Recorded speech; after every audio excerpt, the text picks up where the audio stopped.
चौथी क्लास का 4th श्रेणी का कर्मचारी हो या क्लास 1 का अफसर हो, चाहे गांव का सभासद, ग्राम पंचायत का मेंबर हो या उत्तर प्रदेश का मुख्यमंत्री, राज्यपाल या कोई मंत्री, विधायक या नगर निगम का पार्षद, सभासद, कोई भी हो जो सरकारी लाभ ले रहा है, जिसको सरकारी तनख्वाह मिलती है या सरकारी सुविधाओं का लाभ मिलता है, जो सरकार का नुमाइंदा है, सरकार के कहीं ना कहीं जुड़ा हुआ है, उस हर व्यक्ति के बच्चे को हम लोग सरकारी स्कूल में पढ़ाएंगे।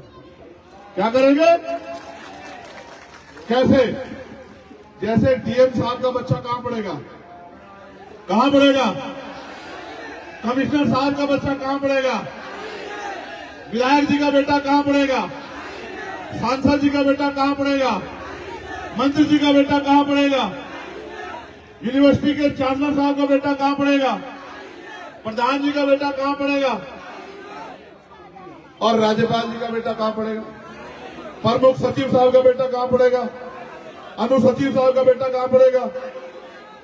जब सारे अधिकारी और सारे नेताओं के बच्चे सरकारी स्कूल में पढ़ेंगे, जहां एक कुर्सी पे तो किसान का बेटा बैठा होगा, दूसरी कुर्सी पे एक मजदूर का बेटा बैठा होगा पढ़ने के लिए, और उसी कुर्सी पे बराबर वाली पे मंत्री जी का बेटा बैठा होगा, डीएम साहब का बेटा बैठा होगा, थाना अध्यक्ष का बेटा बैठा होगा।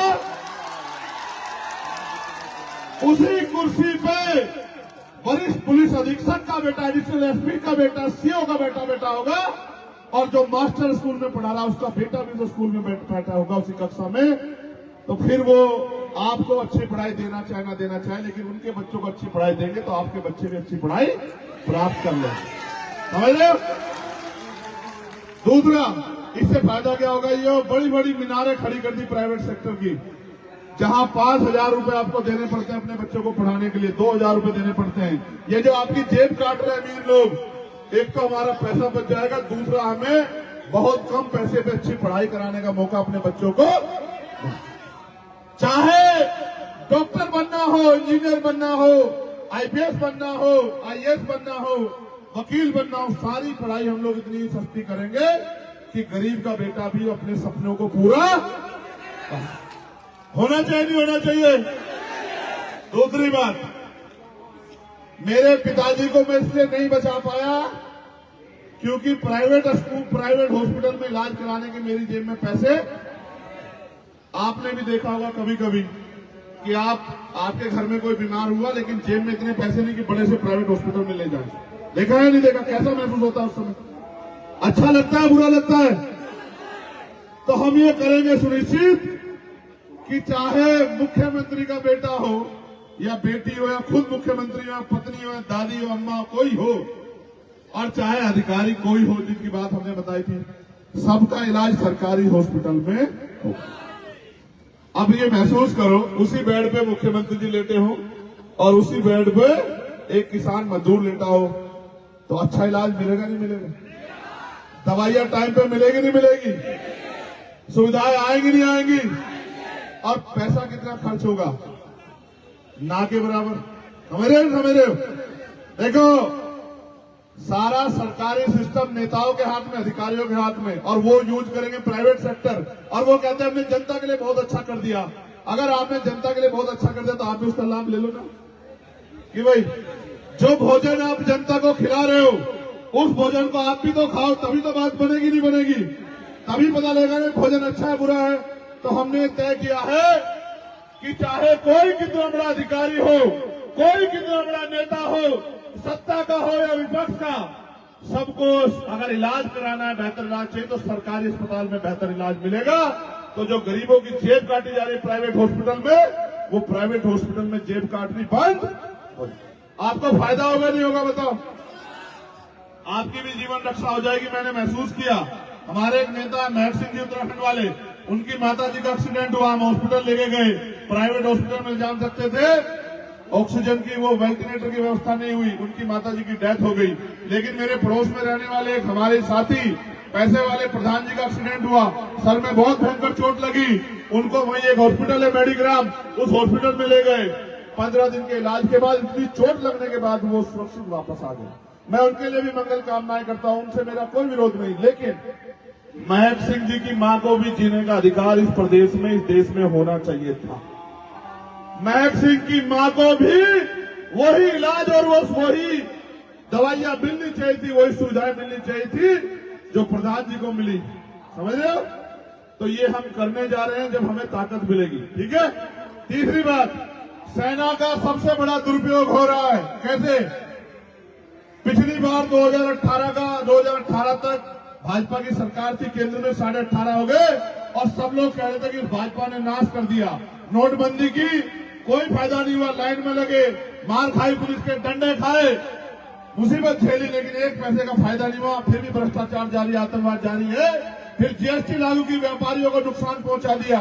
सब कह रहे थे कि भाई ये नौकरी भी दे रहे हैं, इनके खिलाफ है। इन्होंने कहा 15 लाख आएंगे, नहीं आए। इन्होंने कहा 2 करोड़ रोजगार मिलेंगे, नहीं मिले। सब कह रहे इनको हटाओ हटाओ हटाओ। फिर अचानक से पुलवामा का हमला हुआ। आपको याद है पुलवामा का हमला? ये बात मैं इतनी हिम्मत से इसलिए कह सकता हूं क्योंकि मेरा मृत्यु का डर खत्म हो गया। आदमी एक बार पैदा होता है, एक बार मरता है, 2 बार नहीं मरता। मैं कई बार मौत को बहुत करीब से देख लिया। मुझे नहीं फर्क पड़ता मौत कल की आती आज आ जाए, लेकिन जब तक जीऊंगा सम्मान के साथ जीऊंगा।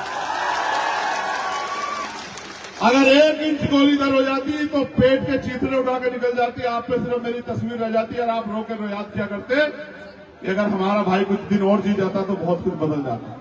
मैंने कभी परवाह नहीं की और कभी मैंने सोचा नहीं। बात करो मैं क्या कह रहा हूं। पुलवामा का हमला हुआ।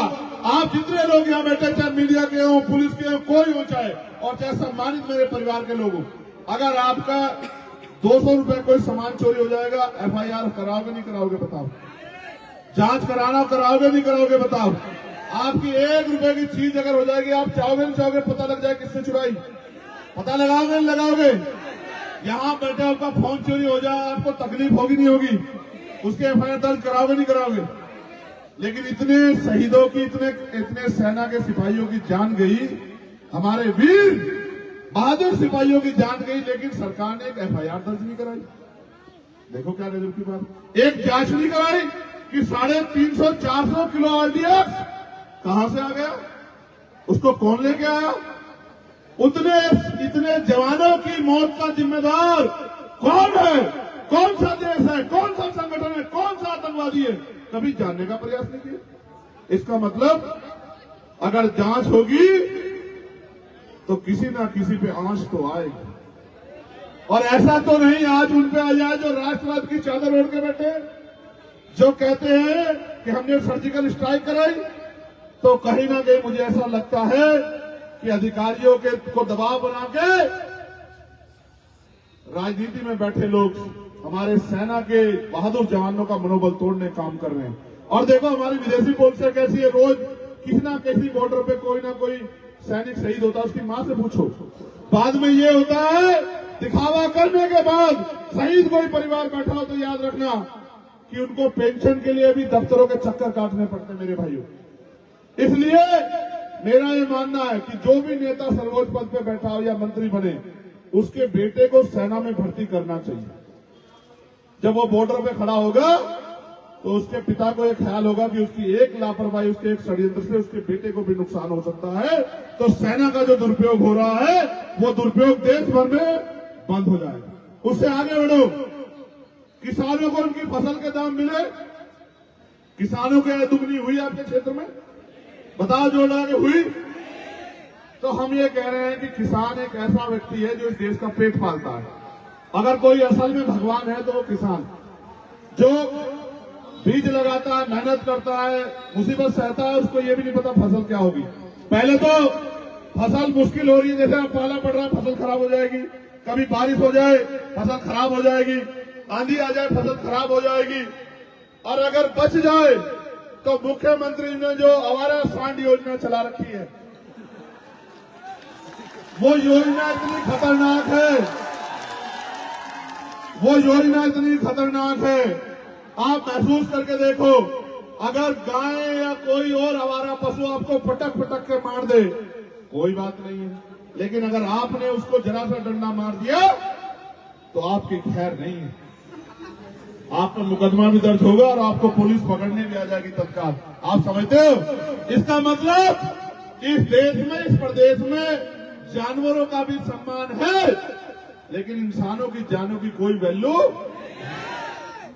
इसलिए किसान जो भी फसल लगाए उसकी खरीदारी सरकार को करनी चाहिए और उस दाम पे करनी चाहिए कि किसान की जेब में पैसे आए, उसकी आय दुगनी हो वास्तविकता में।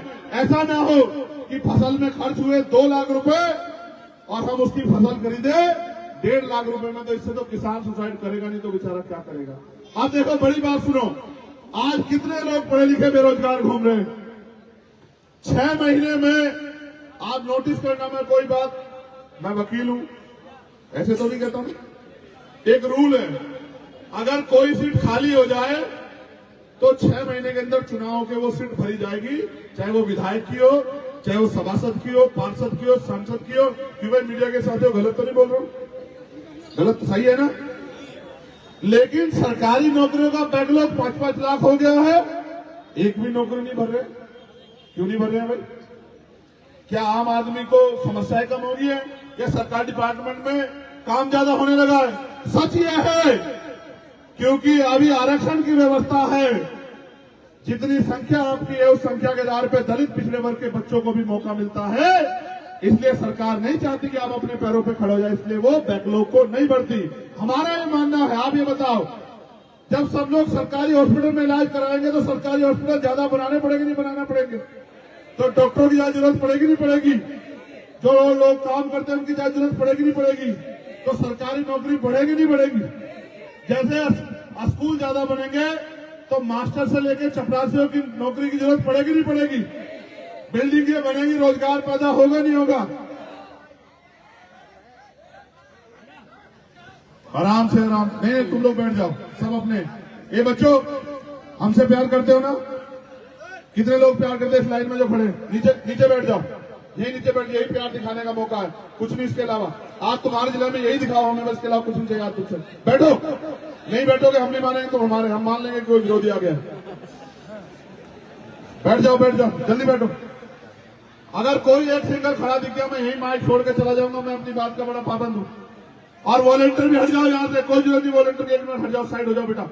अगर एक व्यक्ति खड़ा दिख गया इस लाइन में तो ईमानदारी की बात है, माइक रख के चला जाऊंगा, वापस नहीं आऊंगा। तो मेरी बात को याद रखना।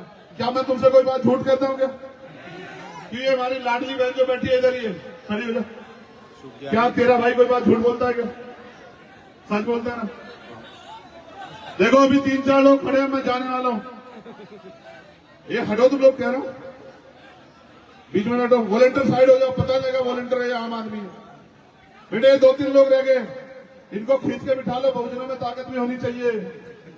अपना कोई काम बिगाड़ रहा तो खींच के नीचे कर दो उसको, और जो काम अच्छा करो उसको ऊपर कर दो। समझ रहे हो? इसको पकड़ के गिराओ ना, भाजपा समझो इसको, भाजपा गिरा दो ऐसे पकड़ के। Very good, very good. बैठ जाओ, जल्दी बैठो, खराब हो रहा है, समय जा रहा है भाई। एक मिनट का, एक मिनट लगा लेना, नारा लगा लेना। तो मैं कहा था, मैं ये था कि देखो, ये भैया रुक गया, अगर सरकारी स्कूलों की संख्या बढ़ेगी तो नौकरियां बढ़ेगी। इसलिए मेरा ये मानना है कि अगर 6 महीने में नेताओं की नियुक्ति दोबारा हो सकती है, उनके लिए चुनाव हो सकता है, तो बैकलॉग नहीं रहना चाहिए, हर एक नियुक्ति को भरना चाहिए। और ज्यादा से ज्यादा सरकारी डिपार्टमेंट, हम तो इतने सरकारी डिपार्टमेंट बनाएंगे आप सोच भी नहीं सकते। हम इसका भी एक डिपार्टमेंट बना देंगे, ये जो लोग आवारा काम कर रहे हैं ना, इनका भी एक डिपार्टमेंट बना देंगे, सब सरकारी कर देंगे। आप देख लेना, अभी 2% सरकारी नौकरियां हैं और हम प्रयास करेंगे 60% सरकारी नौकरियां कर देंगे, आप देख लेना। ये लोग कहते हैं कि जनसंख्या बढ़ रही है, जनसंख्या बढ़ रही है, हमारे देश में दिक्कत हो रही है। मैं कह रहा हूं, जनसंख्या बढ़ रही है, इसका यूज भी तो करना जानो। भाजपा वाले हो गया,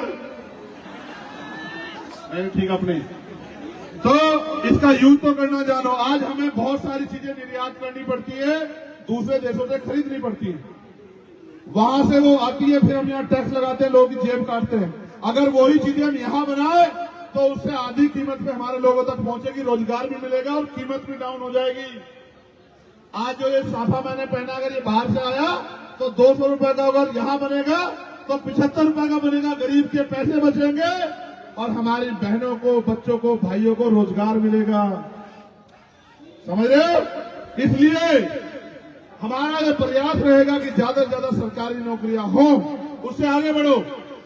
आप देखो, महसूस करो, पिछली सरकार जो आज की सरकार है वो नई नियुक्ति निकालती, वो क्या करती है, संविदा पे लोगों को भर देती है, ठेकेदारी भर देती है। अब ठेकेदारी पे क्या मिलता है, ठेकेदारी पे मिलता है 5-6 हजार रुपए, 10,000 रुपए, यही मिलता है, नहीं मिलता है। मैं एक काम का उदाहरण दूंगा, जो सफाई का काम देखते हैं ना आप, अगर सरकारी नौकरी होगी तो मिलेंगे 40 से 50 हजार रुपए, और अगर ठेकेदारी पे काम करेगा कितने पैसे मिलेंगे मेरे भाइयों बहनों, 5,000 रुपए, 6,000 रुपए, 10,000 रुपए, बस यही ना। अब सीवर में भी उतरना पड़ेगा, तमाम तरह की मुसीबतें। मेरा ये मानना है, डॉक्टर बाबा साहब अम्बेडकर ने संविधान में लिखा है, समान काम समान वेतन। अगर योग्यता बराबर है, अगर 8 घंटे की ड्यूटी पे एक पुलिस के भाई को 50,000 रुपए तनख्वाह मिलती है, तो मेरे होमगार्ड भाई को भी 50,000 रुपए तनख्वाह 8 घंटे की मिलनी चाहिए। अगर सफाई का काम या ऑफिस में 4th क्लास का काम करने वाले चपरासी को 50,000 रुपए की नौकरी मिलती है, तो खेतों में काम करवाने वालों को, ऑफिसों में काम कराने वालों को और करने वाले लोगों को भी 8 घंटे का वेतन 40 से 50,000 रुपए मिलना चाहिए। मिलना चाहिए, नहीं मिलना चाहिए, बताओ। अगर 40 से 50,000 रुपए जेब में आएंगे तो फायदा होगा, नुकसान होगा? देखो, काम वही है, समय उतना लग रहा है, एनर्जी उतनी लग रही है, तो फिर पैसा बराबर क्यों नहीं? ये भी तो गैर बराबरी है ना। ये गैर बराबरी कब दूर होगी? जब हम इस पे काम करेंगे। कैसे? कि देश में न्यूनतम वेतन होना चाहिए, कि अगर मजदूर मजदूरी कर रहा है तो उसको एक दिन की दिहाड़ी 1,000 रुपए कम से कम मिलनी चाहिए। मिलनी चाहिए, नहीं मिलनी चाहिए, आप बताओ। चाहे वो कहीं काम करे। जब 30,000 रुपए तक महीने के पैसे कमाओ, कुछ पैसे आएंगे नहीं आएंगे जेब में? चलो आगे बढ़ो। देखो, ये सारे काम संभव है। मेरे दिल में एक इच्छा, बाबा साहब अम्बेडकर विदेश पढ़ने गए, विदेश से पढ़ के आए, ज्ञान लेके आए और उस देश में अच्छा काम किया। मैं चाहता हूं कम से कम 10,000 बच्चे हर साल कमजोर वर्गों के, जिनके अंदर प्रतिभा है, उनको पढ़ने के लिए विदेश भेजा जाए। वो वहां से पढ़ के आए और आके देश में सेवा करें।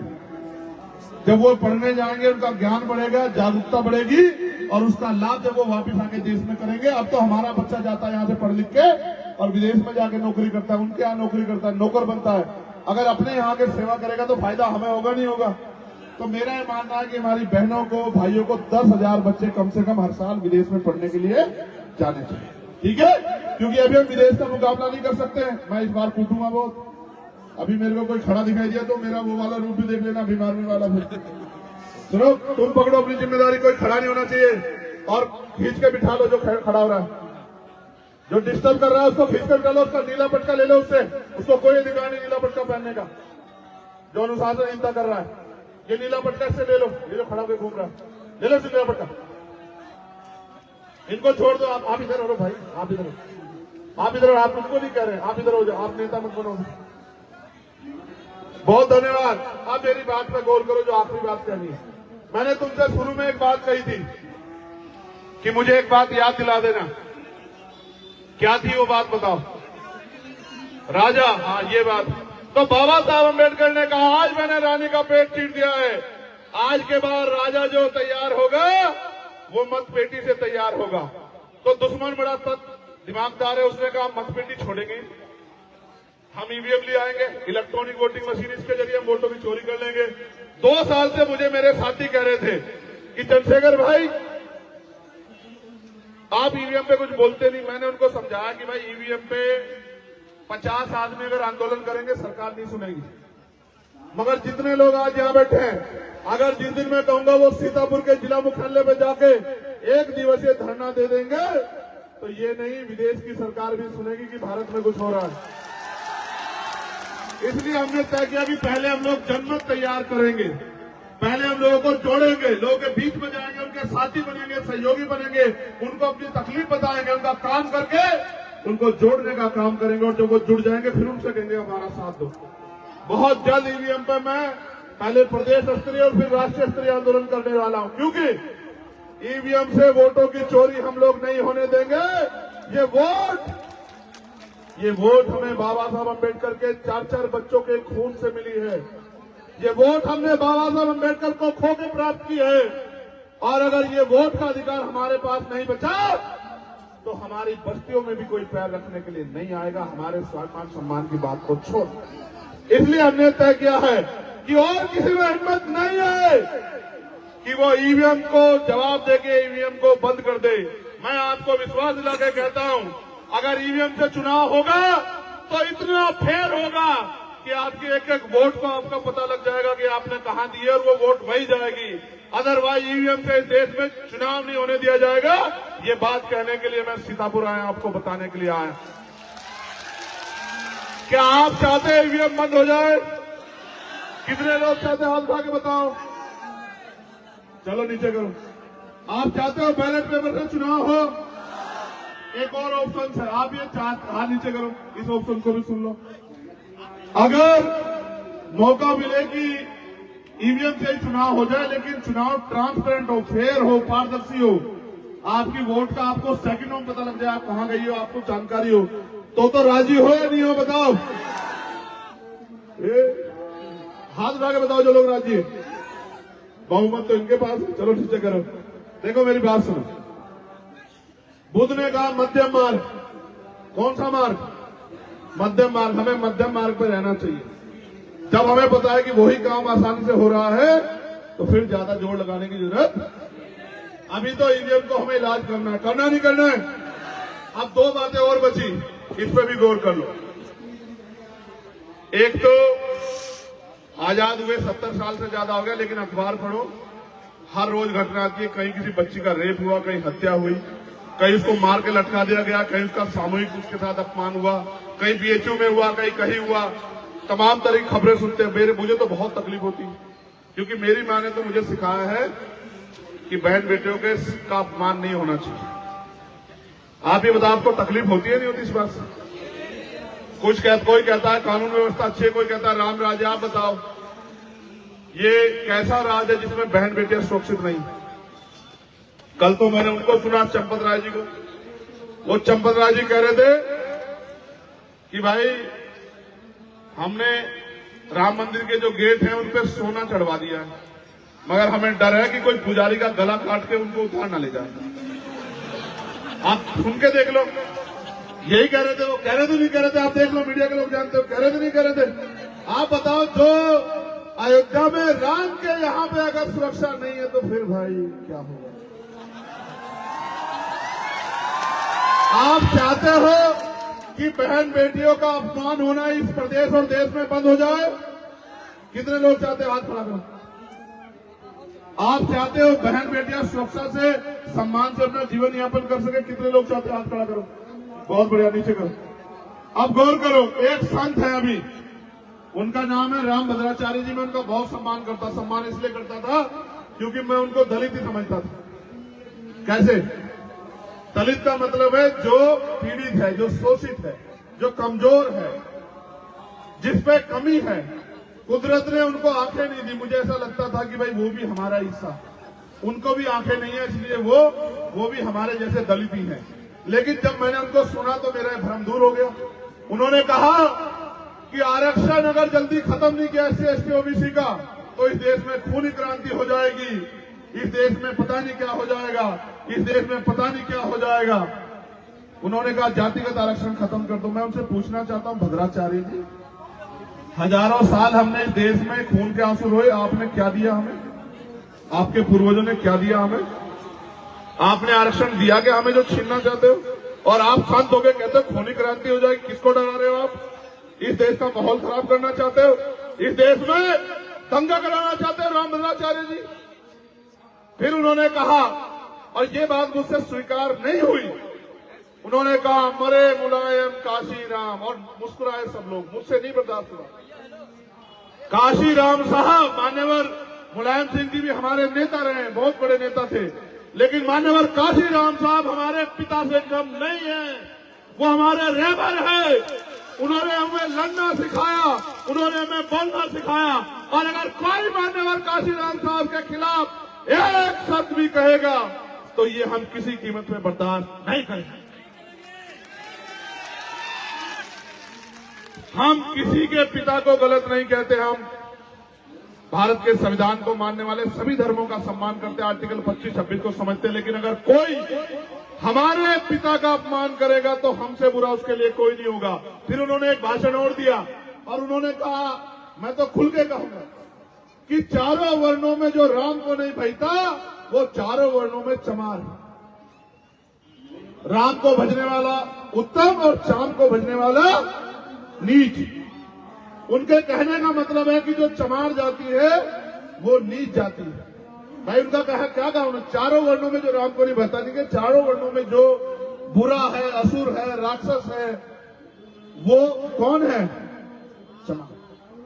ये कह तो उन्होंने दिया। फिर मैंने जब उनको ट्वीट करके बताया एक्स पे तो करंट सा भी लगा होगा उनको है। फिर उन्होंने कहा भी नहीं मेरा ये मतलब नहीं था, मतलब था, मैं नहीं जानता क्या मतलब था। मैं तो उनको ये कहना चाहता हूं इस मंच के माध्यम से, अपनी वाणी पे लगाम लगा के रखो, ना बुरा कहेंगे ना बुरा सुनेंगे। और अगर कोई सीमा क्रॉस करेगा तो ये भी भूल जाएंगे कि वो कौन है। मुकदमा दर्ज करा के उसको जेल भिजवाने का काम भी हम लोग करेंगे अगर किसी का दिमाग खराब हो गया। आप चाहते हो कि कोई काशीराम साहब का अपमान करे? अगर कोई अपमान करेगा उसको सबक सिखाने का काम करोगे नहीं करोगे? दोनों हाथ उठा के बताओ जो सबक सिखाने का काम करें। इसलिए लोकतंत्र को मानने वाले, मैंने उनसे कहा, सरकार से अपील की, अब मैं 1-2 दिन में उनके खिलाफ मुकदमा दर्ज करवाऊंगा और फिर सरकार से पूछूंगा। जो लोग कहते हैं कि हम दलित सम्मेलन कर रहे हैं, तो ये बताओ हमें अपमानित करने वालों को जेल भेजोगे नहीं भेजोगे? अब आखिरी बात है, गौर कर लो, इस देश में जिसकी जितनी संख्या वाली उसकी इतनी हिस्सेदारी होनी चाहिए नहीं होनी चाहिए? बताओ। धन धरती राजपाट बढ़ना चाहिए नहीं बढ़ना चाहिए? बताओ। तो फिर ये महसूस करो कि आज इस देश की पिछड़ी, अति पिछड़ी दलित जातियों को, आदिवासियों को मिल क्या रहा। मेरा ये मानना, इस देश में 100% आरक्षण होना चाहिए। कितने परसेंट? जिसकी इतनी संख्या वाली उसकी इतनी। मैं स्वर्ण समाज का सबसे बड़ा हितैषी हूं। क्या हूं स्वर्ण समाज का हितैषी? कैसे? वो बार बार कहते हैं कि भाई हमारा हक छीन रहा है। मैं उनको कहना चाहता हूं आप हमारा साथ दो। जिनकी 15% आबादी है उनको 15% हिस्सेदारी हम लोग दिलाते रहेंगे। इस देश में कोई उनकी हिस्सेदारी छीन नहीं सकता। लेकिन जो 85% की हिस्सेदारी है वो भी हम 85% लोगों को दिलाकर रहेंगे। इसलिए हमारा मानना है कि जातिगत जनगणना होनी चाहिए। 52% पिछड़े वर्ग के लोगों को 52% आरक्षण की व्यवस्था होनी चाहिए। होनी चाहिए नहीं होनी चाहिए? पाल, प्रजापति, कश्यप, निषाद, राजभर, दुनिया, चौहान, सब लोगों को, प्रजापति, सब लोगों को साधन संसाधन हिस्सेदारी मिलनी चाहिए। और जो शेड्यूल कास्ट की जाति है, चमार हो, वाल्मीकि हो, धोबी हो, पासी हो, कोरी हो, खटीक हो, सब लोगों को सरकारी नौकरियों में हिस्सेदारी बराबर की संख्या के आधार पर मिलनी चाहिए। मिलनी चाहिए नहीं मिलनी चाहिए? और जो देश का मुस्लिम समाज है उनको भी संख्या के आधार पर आरक्षण की व्यवस्था होनी चाहिए नहीं होनी चाहिए? तब जाके इस देश में जब सब लोग एक मंच पे सब लोग होंगे, एक ही दफ्तर में सब लोग होंगे, तब सबकी बात होगी। इसलिए मेरा मानना है कि 100% आरक्षण होना चाहिए। मैं आपसे आग्रह करूंगा इस लड़ाई को आगे बढ़ाने के लिए मुझे आपके सहयोग की जरूरत है। आप इस लड़ाई में हमारी मदद करें। करोगे नहीं करोगे? बताओ।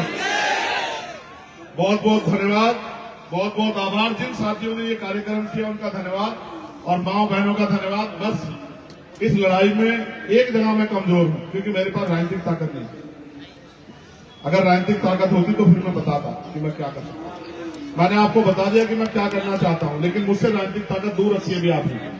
अगर आप वो राजनीतिक ताकत हमें दे दोगे तो फिर आपको किसी के आगे हाथ फैलाना, कोई किसी बहन बेटी का अपमान, कोई किसी गरीब की, कमजोर की हत्या, किसी भाई को पढ़ने के लिए किसी तरह की परेशानी नहीं होगी, किसी को इलाज में कोई परेशानी नहीं। एक समता मूलक समाज बनेगा जो भाईचारे होगा और जाति विहीन समाज बनेगा। मिलजुल के हम इस देश में तरक्की करेंगे और भारत का नाम दुनिया में मजबूत करेंगे। सोने की चिड़िया बनाएंगे, सम्राट अशोक का भारत बनाएंगे। आप इस लड़ाई में मेरी मदद करोगे नहीं करोगे? बताओ।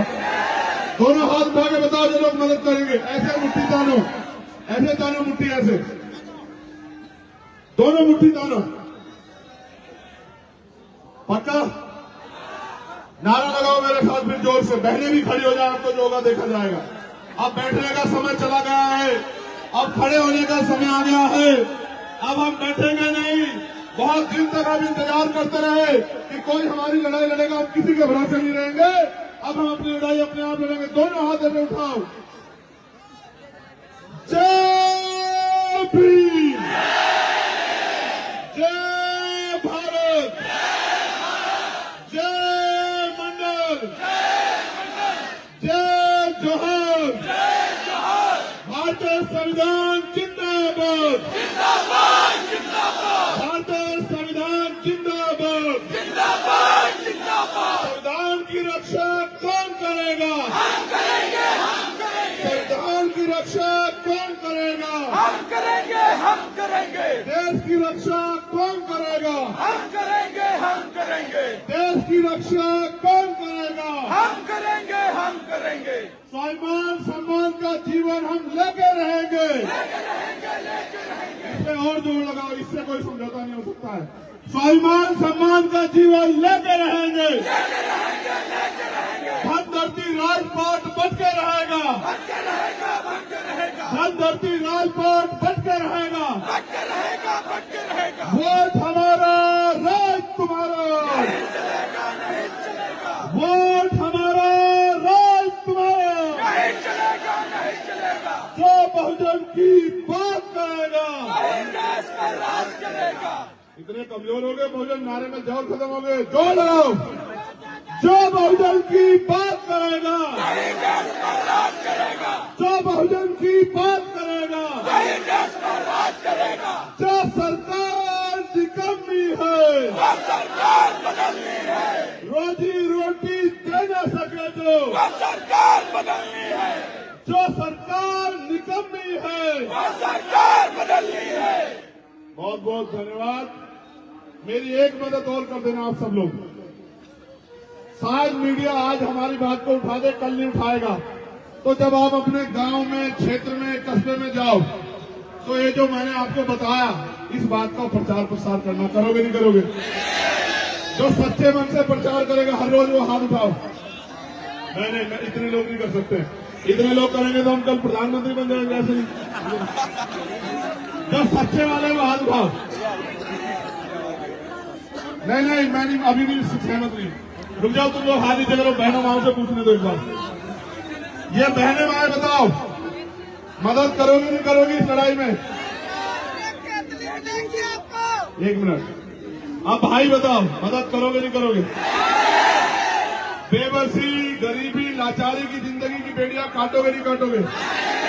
अपना राज लाओगे नहीं लाओगे? लाएंगे, लाओगे नहीं लाओगे? लाएंगे, एकता बनाओगे नहीं बनाओगे? बनाएंगे। चलो, बहुत बहुत धन्यवाद। और मैं सभी भाइयों से कहना चाहता हूँ, वो दिन दूर नहीं जब इस देश में बाबा साहब अम्बेडकर ने कहा 21वीं सदी हमारी है, जब इस देश में कमजोर वर्गों का राज आएगा और समतामूलक समाज बने। बहुत बहुत धन्यवाद। हमारा निशान बताओ क्या है? रुक जाओ एक मिनट। तो बताओ क्या हमारा निशान?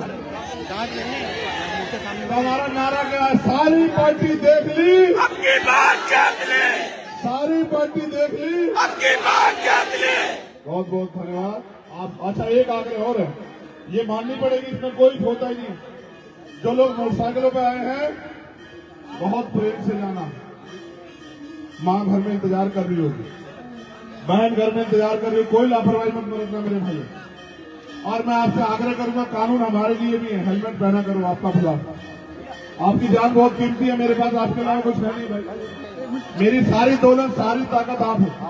आप अपनी जान की रक्षा करो। लड़ाई बहुत लंबी है, एक दिन में खत्म नहीं होने वाली है। दुश्मन बहुत ताकतवर है, उसके बाद मीडिया है, माफिया है, मनी है। हम पे क्या है आपके अलावा? मुझे नगीना चुनाव कौन को लड़ाना आएगा? जरा हाथ में खड़े करो। अरे सारे लोग इतना, मैं नहीं मानता, मैं नहीं मानता, झूठ बोल रहे। जो आएगा वो हाथ खड़ा करो ईमानदारी। एक वोट एक नोट कौन देगा? जरा हाथ खड़ा करो।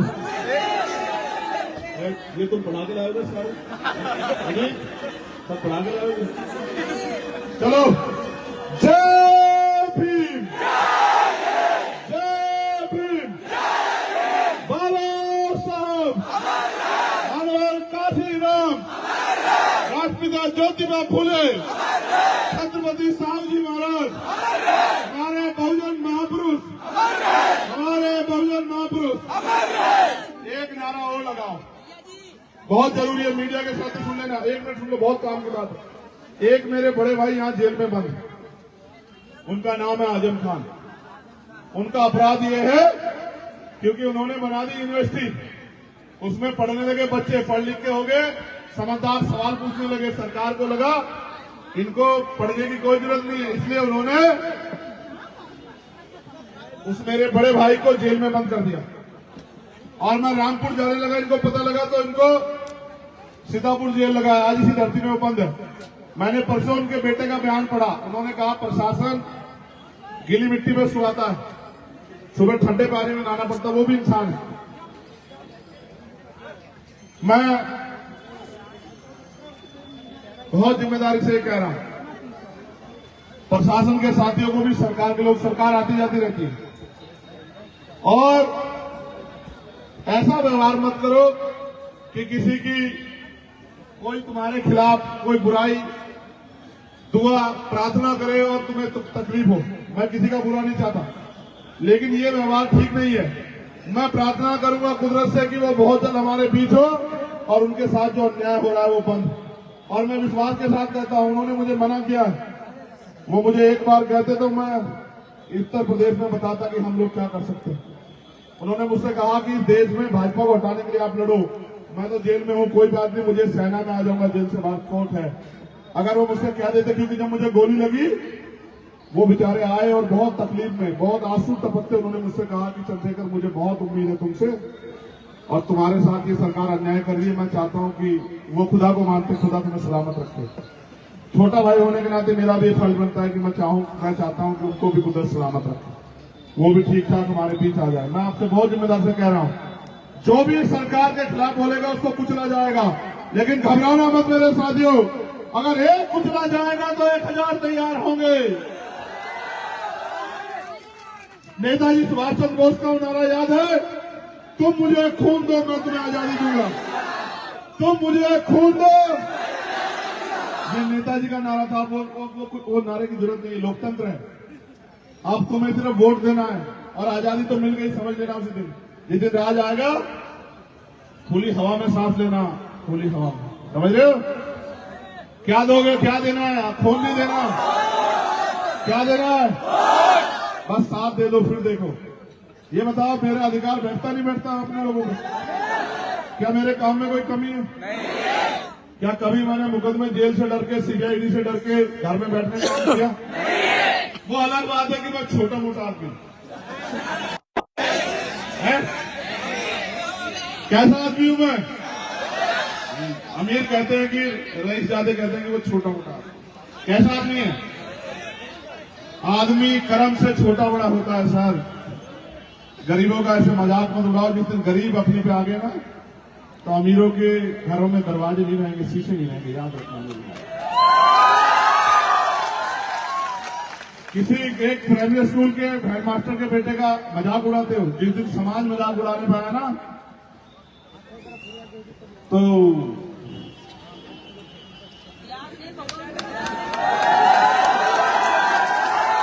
हमारा क्या है कि हमें प्रकृति का ये आदेश है कि किसी को बुरा नहीं करना।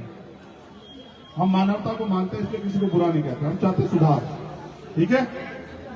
छोटे मोटे लोग चाहते हैं कोई छोटा मोटा ना रहे, हर आदमी बराबर हो जाए। समझ रहे हो? दुश्मन भी हमारा यही कह के मजाक उड़ाता है कि ये छोटी जाति के लोग हैं, छोटे मोटे लोग हैं, गरीब हैं, किसान हैं, मुसलमान हैं, नौजवान हैं, महिलाएं हैं। और ताकतवर भी लोग ऐसा उड़ाते हैं। ठीक है, उड़ाओ, समय करवट लेगा, बदलेगा। जिस दिन ये मेरे भाई मेरे साथ खड़े होंगे, उस दिन बताऊंगा कि छोटा मोटा कौन। धन्यवाद। जय भीम।